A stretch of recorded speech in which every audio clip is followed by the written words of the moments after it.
Hello everyone, मैं ब्रजेश कुमार अपने YouTube channel GK by Brajesh पर आपका स्वागत करता हूं। दोस्तों, हम लोग यहां पर देखेंगे कि कौन कौन से करंट अफेयर के इवेंट्स घटे हैं पिछले 2 से 3 दिन में। उसको हम लोग यहां पर पहले डिटेल में डिस्कस करेंगे और फिर साथ में देखेंगे इसके एमसीक्यू। उम्मीद है कि आप लगातार चीजें देख रहे होंगे और उसको हम लोग यहाँ पर डिस्कस करने वाले हैं। ठीक है, तो जो लोग नए हैं प्लीज चैनल को सब्सक्राइब करें और वीडियो को शेयर करें और लाइक करें, कमेंट करें आपको यहाँ पर कौन सा सेगमेंट की रिक्वायरमेंट है, किस टॉपिक की। तो करंट अफेयर में हम लोग ये डिस्कस करते हैं। तो चलिए शुरू करते हैं। पहला यहाँ पर टॉपिक है, देखिए यहां पर हम टॉपिक वाइज डिस्कस कर रहे हैं, फिर एमसीक्यू देखेंगे। तो भारत का पहला पुनः प्रयोज्य हाइब्रिड रॉकेट रूमी 1, तो इंडिया फर्स्ट रीयूजेबल है। देखिए पुनः प्रयोज्य का मतलब जिसे हम दोबारा से प्रयोग कर सकते हैं, हाइब्रिड रॉकेट रूमी 1। और इसको स्पेस जोन इंडिया के साथ मिलकर किया गया है। ठीक है, तो यहाँ पर इसकी जो लॉन्च डेट थी वो देखिए यहाँ पर 24 अगस्त थी। ठीक है, तो यहाँ पर हम लोग आगे डिस्कस करते हैं इसके डिटेल के बारे में। 24 अगस्त 2024 को चेन्नई के थिरुवनंतपुरम से भारत का अपना पहला पूरा प्रयोग रॉकेट रूमी 1। इससे देखिए नाम याद रखिएगा, पूछा जाएगा रूमी 1 क्या है, कोई ड्रोन है या कोई शिप है या कोई सबमरीन है या कोई दवाई है, इस तरीके से पूछा जा सकता है। तमिलनाडु स्थित स्टार्टअप स्पेस जोन इंडिया ने मार्टिन ग्रुप के साथ मिलकर ये क्या किया है, मार्टिन ग्रुप के साथ मिलकर इसे विकसित किया है। ठीक है, अब यहाँ पर है कि ये 3 क्यूब उपग्रह और 50 पीको उपग्रह ले जाने वाले इस रॉकेट के मोबाइल लॉन्चर का प्रयोग उपकक्षीय प्रक्षेप पथ में लॉन्च किया गया है। ठीक है, और ये सेटेलाइट ग्लोबल वार्मिंग और जलवायु परिवर्तन देखा जाएगा कि भाई ग्लोबल वार्मिंग बढ़ रही है, उसके पीछे क्या रीजन। देखिए रीजन तो पता है, CO2 है, वाटर वेपर है, गैस है, ओजोन है, मीथेन है, ये सब क्या है, ये सब वाटर वेपर गैस है। बट यहाँ पर ध्यान देना है कि भाई इसमें से किसका इंपैक्ट ज्यादा हो रहा, कौन सी गैस ज्यादा रिलीज हो रही है। जलवायु परिवर्तन पे देखना है, रेन की इंस्टेबिलिटी होती है, सूखा पड़ जाता है, सूरज की लाइट, तो ये सब क्लाइमेट चेंजेस देखे जाएंगे इसके माध्यम से। तो रूमी 1 याद रखिएगा। और रूमी 1 रॉकेट एक जेनरिक ईंधन आधारित हाइब्रिड मोटर और विद्युत चालक पैरासूट डिप्लॉयर से सुसज्जित है और ये 100% पायरोटेक्निक मुक्त भी है। ठीक है, मिशन रूमी 1 का नेतृत्व इसरो के सैटेलाइट सेंटर से पूर्व निदेशक मायला स्वामी अन्नादुराई के मार्गदर्शन में स्पेस जोन इंडिया के संस्थापक आनंद मंगलम के द्वारा किया गया है। ठीक है, तो जो एक्स्ट्रा पॉइंट यहाँ पर है उसको भी आप ध्यान रखें और मेरा पूरा प्रयास है कि आप जब इसको सीखें और डिटेल में इसको नोट्स बना लें, क्योंकि मैंने पूरी कोशिश करी है कि आपको यहाँ पर मैं डिटेल में बताऊं। ठीक है, तो चलिए अगले टॉपिक पे आते हैं। अब अगला है विज्ञान पुरस्कार। ठीक है, विज्ञान राष्ट्रीय विज्ञान पुरस्कार 2024 देखेंगे।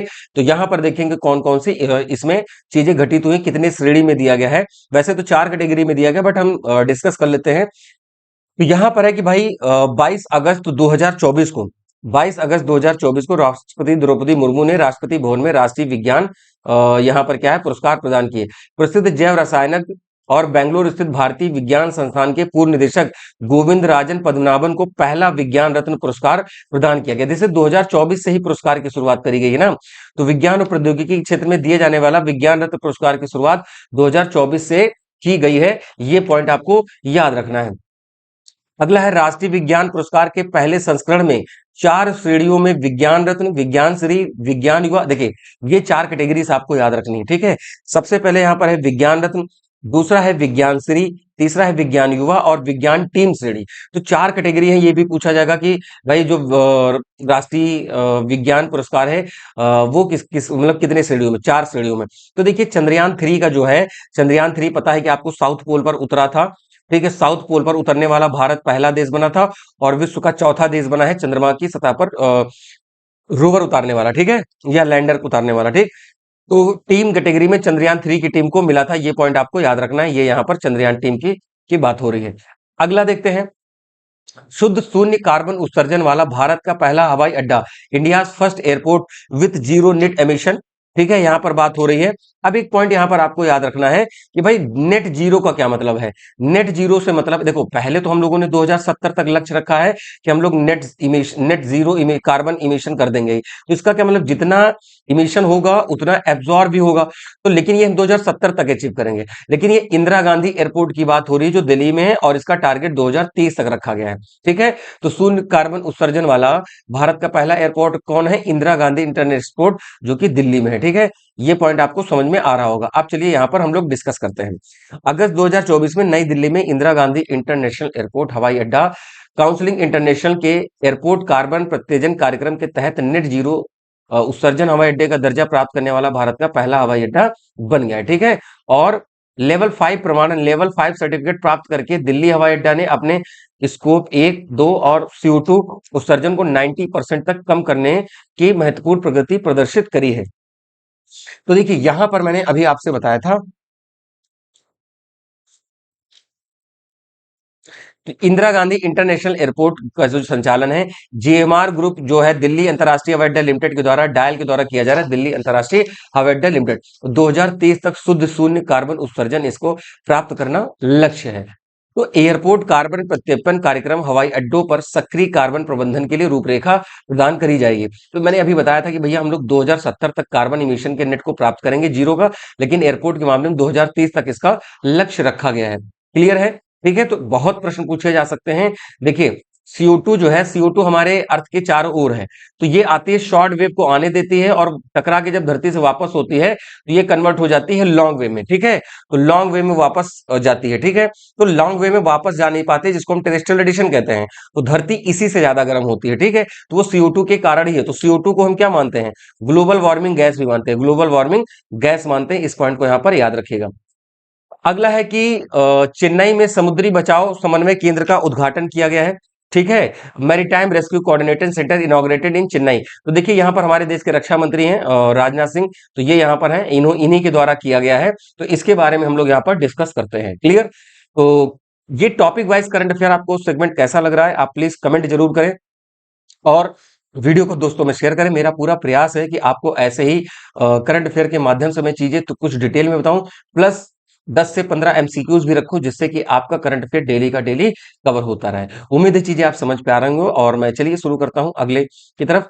तो 18 अगस्त 2023 को रक्षा मंत्री जो राजनाथ सिंह हैं, इन्होंने क्या किया है, तमिलनाडु में चेन्नई के तटरक्षक बल का और नए समुद्री बचाव समन्वय केंद्र का यहाँ पर क्या किया है, उद्घाटन किया है। अक्सर इस अवसर पर उन्होंने 2 नई तटरक्षक इकाई, चेन्नई में क्षेत्रीय समुद्री प्रदूषण प्रतिक्रिया और पुदुचेरी में तटरक्षक वाई इनक्लेव का भी वर्चुअल माध्यम से उद्घाटन किया है। ठीक है, तो ये अगला है कि भाई समुद्री बचाव समन्वय केंद्र जो है, इसमें क्या है कि भाई संकट में फंसे नाविकों और मछुआरों के लिए, देखिए होता क्या है, जो इंडिया की टेरिटोरियल बाउंड्री वो 12 नॉटिकल माइल तक है, लेकिन इंडिया की लाइन ऐसा तो है नहीं कि सीधा है। तो इसमें क्या होता है कि मान लीजिए, ऐसा मैं यहाँ बता रहा हूँ, ये जिगजैग है, तो देखिए एक बेस लाइन बना ली जाती है, बेस लाइन से 12 नॉटिकल माइल, एक नॉटिकल माइल समुद्री दूरी को हम नॉटिकल माइल में करते हैं, 1.87 किलोमीटर होता है या 1.86 किलोमीटर होता है। ठीक, तो बेस लाइन से 12 नॉटिकल माइल तक। अब ये गए मछली पकड़ने, अब पता चला किसी के लिए अगर यहां से चलते तो किसी के लिए यहीं 12 नॉटिकल माइल होगा, किसी के लिए यहाँ, तो ये समुद्र में दिक्कत हो जाती थी। तो नाविक कहीं तूफान आ गया या कोई ऐसी आपदा आ गई या कोई ज्वालामुखी फट गया उसमें लोग पलट गए या कोई सुनामी आ गई, है ना, इस तरीके से बचाना है, या मान लीजिए अर्थक्वेक आ गया, तो ऐसे में नाविकों या नाविकों को जो नाव लेकर जा रहे हैं, मछुआरों को मछली पकड़ने के लिए, इनको हमें बचाना है। एक जैसे मान लीजिए तेल फैल गया तो उसके लिए डाला जाता है ऑयल जैपर। ऑयल जैपर क्या है? एक ये बैक्टीरिया युक्त पदार्थ है, बैक्टीरिया युक्त पदार्थ है। ये पॉइंट याद रखिएगा, आपसे पूछा जा सकता है कि ऑयल जैपर क्या है। तो ये जो समुद्र में तेल फैला है उसको ये डिकम्पोज कर देता है, कह सकते हो कि छोटे छोटे पार्ट्स में तोड़ देता है, जिससे कि ऑयल का प्रभाव खत्म हो जाता है। ठीक है, तो यहां पर है कि इसमें जो किया गया है कि स्थानीय उपग्रह प्रणालियों को उन्नत सॉरी प्रणालियों के माध्यम से संकट की निगरानी के लिए नवीनतम उपग्रह लगाए गए हैं और इसमें उन्नत संचार प्रणाली भी शामिल है। क्षेत्रीय समुद्री प्रदूषण प्रतिक्रिया केंद्र और हिंद महासागर के तटीय राज्यों में समुद्री प्रदूषण, देखिए ऐसा है ना कि हिंद महासागरीय है, तो उसके अगल बगल के क्षेत्रों में देखा जाएगा कि तेल रासायनिक प्रदूषण के खिलाफ समन्वय। तो इसके लिए मैंने भी क्या बताया, ऑयल जैपर पुराना कॉन्सेप्ट है, ठीक है, लगभग आज से 5-6 साल पुराना है, बट ये बैक्टीरिया युक्त पदार्थ है, आपको पता भी होना चाहिए। क्लियर है? अच्छा, ये दिल्ली एयरपोर्ट का चित्र लग गया है, गलती से मैंने ही लगाया है लेकिन, ठीक है, तो बस ये दिल्ली एयरपोर्ट है। ठीक है, नेक्स्ट क्वेश्चन। तो इस केंद्र की जो स्थापना है, घोषणा सबसे पहले नवंबर 22 में कंबोडिया में आयोजित पहले इंडो आसियान की बैठक के तहत की गई थी, मतलब तभी की गई थी, बट ओपन अभी हुआ है। क्लियर? चलिए अगला है कि long range glide bomb mission. ठीक है, तो इसका क्या नाम है? गौरव है, गौरव। अब आपसे मान लीजिए पूछा जाए कि भाई लॉन्ग रेंज ग्लाइड मिसाइल क्या है, तो आपसे पूछा जा सकता है और उम्मीद है कि आपको चीजें समझ में भी आ रही होंगी। मान लीजिए पूछ लीजिए भाई गौरव क्या है, कहेंगे भाई कि ये ड्रोन है, ये सबमरीन है, कोई दवा है, या किसी सेना में किसी डॉग का नाम है, तो ऐसे करके पूछा जा सकता है। तो लॉन्ग रेंज है मिसाइल, यहाँ पर बम का नाम भी है। तो DRDO defence research development organisation, देखिए डीआरडीओ का गठन 1958 में हुआ है, ठीक है। और इसका जो हेडक्वार्टर है वो नई दिल्ली में देखने को मिलेगा, न्यू दिल्ली में, ठीक है। और इसके जो हेड है समीर वी कामत है, जिनका 1 साल के लिए कार्यकाल बढ़ाया गया है, समीर वी कामत। तो इनका नाम भी आपको याद रखना है, समीर वी कामत, ठीक। तो डीआरडीओ ने हाल ही में जो भारतीय वायुसेना में सुखोई एम के आई सुखोई 30 MKI लड़ाकू विमान से long range glide bomb mission का यहाँ पर क्या है, बम का गौरव का पहला परीक्षण किया है, ठीक है। तो ये लॉन्ग रेंज जो ग्लाइड बम है, गौरव का पहला परीक्षण उड़ीसा के तट पर किया गया है। और यह हवा से लॉन्च किया जाने वाला 1000 किलोग्राम का ये बम है, ठीक है। 1000 किलोग्राम का बम है, ये पॉइंट याद रखिएगा, क्लियर। तो जो लंबी दूरी तक लक्ष्य भेदने में सक्षम है। हैदराबाद स्थित रिसर्च सेंटर इमारत के द्वारा स्वदेशी रूप से डिजाइन और इंडिजिनस है, स्वदेशी को मतलब इंडिजिनस बोलते हैं, ये भी पॉइंट आपको याद रखना है, क्लियर है। तो यहां पर आपके सामने ये टॉपिक हुए, और अब हम लोग इस पर डिस्कस करने वाले हैं कुछ और पॉइंट, फिर उसके बाद हम लोग बढ़ेंगे एमसीक्यू की तरफ। तो देखिए यहां पर जो बात हो रही है, ये पॉइंट आप देख रहे हैं, क्लियर। तो ये लॉन्ग व्हीलर द्वीप की बात हो रही है, देखिए ये अपना इंडिया है, प्यारा भारत।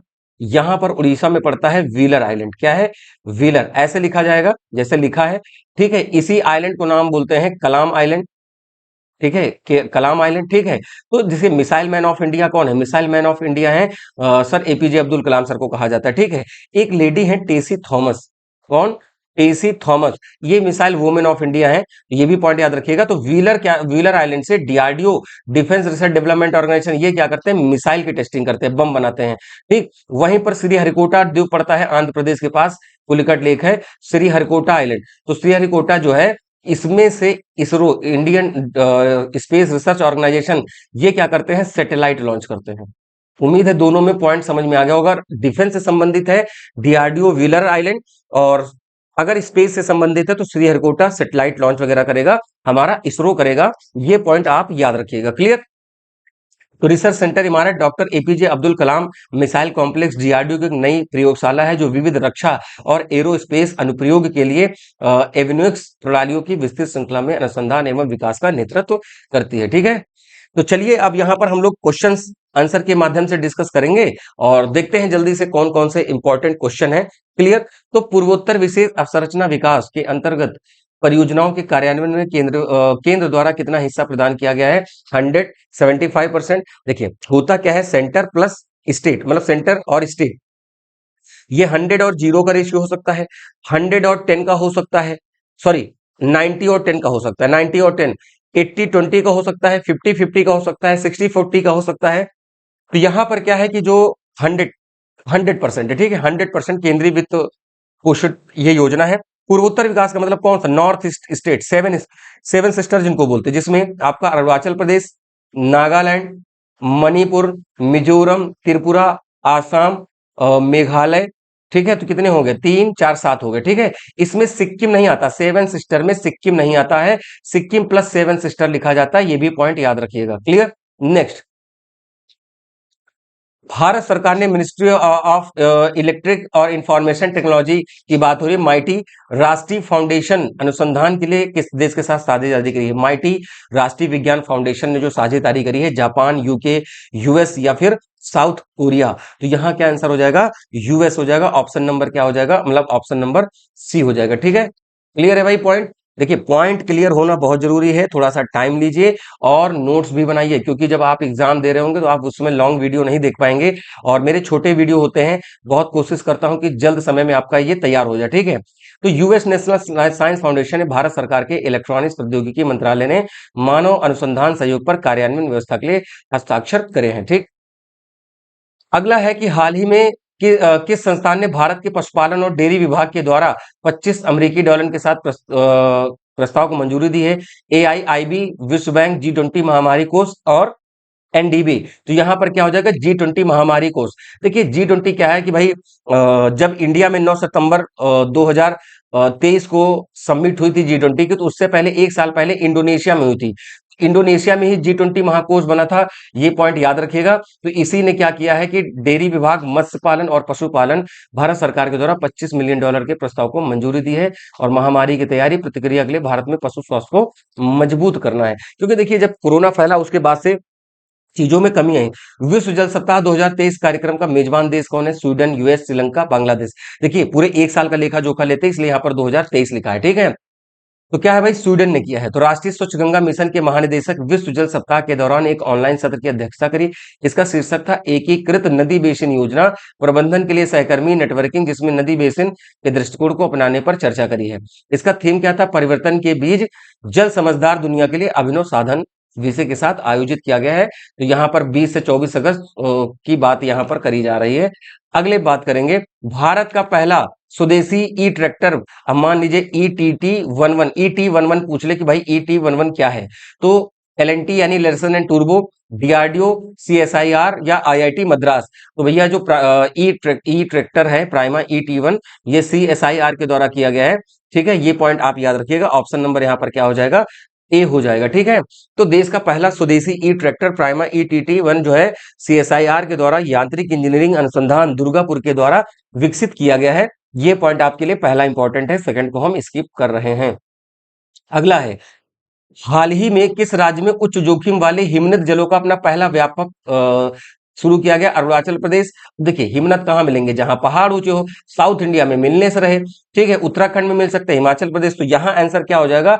अरुणाचल प्रदेश हो जाएगा। तो देखिए अरुणाचल प्रदेश में क्या है कि भाई एक तवांग वैली है और दिबांग घाटी है। ये भी पॉइंट आपका रट गया कि भाई तवांग वैली कहाँ है और दिबांग वैली कहाँ है, दोनों ही कहाँ है? अरुणाचल प्रदेश में। तो ग्लेशियल झीलों के लिए अपना पहला सर्वेक्षण शुरू कराया है। तो अक्टूबर माह में सिक्किम के दक्षिण में एक लहोनक झील है। यहाँ पर क्या है कि भाई लहोनक झील है, ठीक। लहोनक झील है, जिसकी वजह से क्या हुआ है कि ग्लेशियर फटने से बाढ़ है। अब मैं आपको यहाँ पर दो तीन पॉइंट क्लियर कर देता हूँ। इधर पेज पे स्पेस है, इस वजह से। देखिए एक है चुलामू लेक। कौन सी? चुलामू लेक, जो सिक्किम में है। कहाँ पर है भाई? सिक्किम में है। और भारत में कह सकते हो कि सबसे ऊंची झील है। एक है लोकटक, लोकटक है मणिपुर में।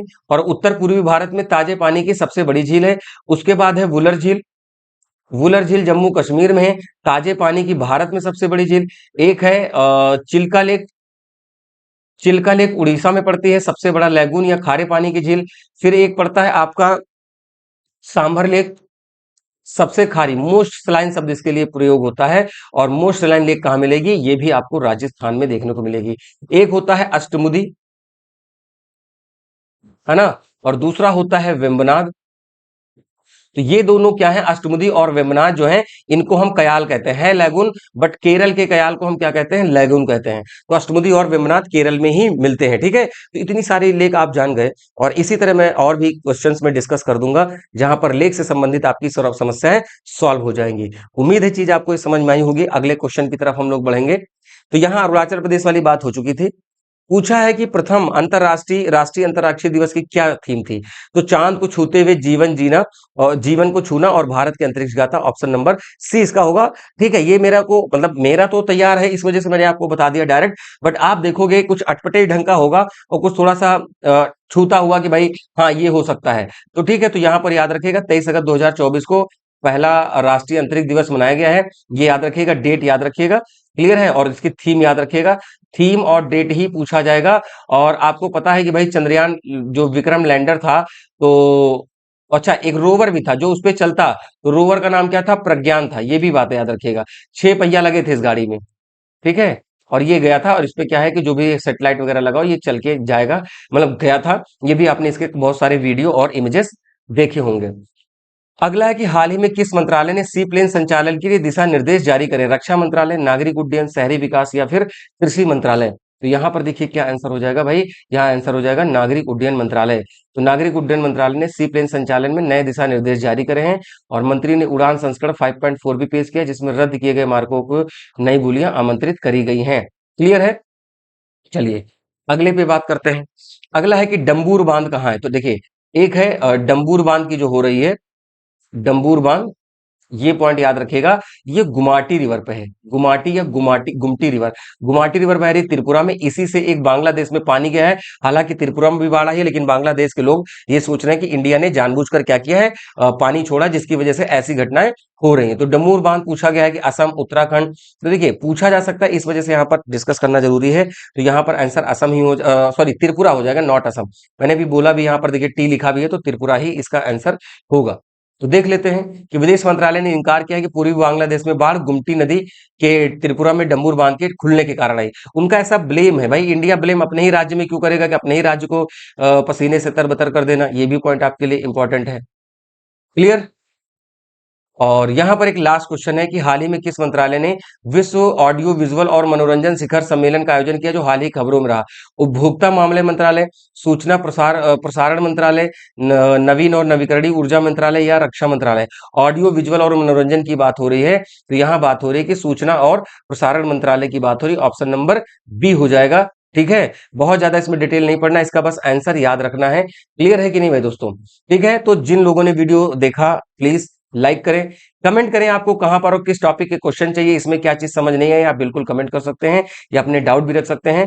ठीक है, बाकी वीडियो को शेयर करें ज्यादा से ज्यादा और सब्सक्राइब करें। जो लोग नए हैं प्लीज चैनल को सब्सक्राइब करें एंड थैंक्स फॉर वॉचिंग। देखिए एक टेलीग्राम ग्रुप से जुड़िए, नीचे लिंक दी हुई है, क्योंकि टेलीग्राम आप ग्रुप से आप जुड़ेंगे तो देखिए उसमें बहुत सारी इंफॉर्मेशन है, बहुत सारी मैंने उस पर चीजें दी रखी है जो आपका जीके जीएस किसी भी एग्जाम में और खासकर पीसीएस आरओ और साथ में एसएससी सीजीएल, तो भाई जरूर जाकर देखें। GK by Brajesh Telegram group, नीचे लिंक दी हुई है, आप डायरेक्ट हो सकते हैं और यही हरा वाला लोगो आपको देखने को मिल जाएगा। ठीक है, और इंस्टाग्राम पर भी फॉलो कर सकते हैं जहां पर आपको तमाम तरह की चीजें प्रोवाइड कराई जाती है इंफॉर्मेटिव। ठीक है, तो लाइक करें, कमेंट करें, शेयर करें और चैनल को सब्सक्राइब करें। मिलते हैं अपने नए वीडियो में, तब तक के लिए नमस्कार, थैंक यू, जय हिंद।